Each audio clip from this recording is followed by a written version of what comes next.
Isang detalye na hindi masyadong na-highlight sa kababalita lang na trade between Ginebra at Terra Firma ay yung pick swap wherein napunta sa Ginebra ang number 3 overall pick sa upcoming PBA draft kapalit yung number 10 overall pick nila.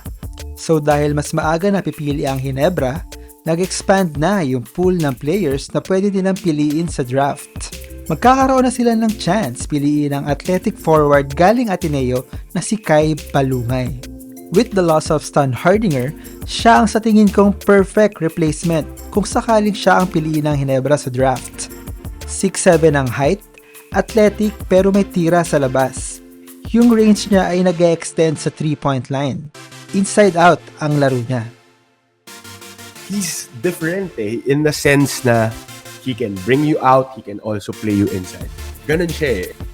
Na-mention din ni Coach Tim Coe na kailangan maging mas bata ng Ginebra, so isa pa yung advantage ni Kai Balungay over other big man prospects such as Kailan Songson. Pwedeng-pwede siya maging Ginebra mainstay for years to come. Karamihan din ng mock drafts project Kai Balungay as the number 3 overall prospect behind Justin Baltazar at Cedric Bearfield. Kaya naman mataas talaga ang chance na piliin siya ng Ginebra.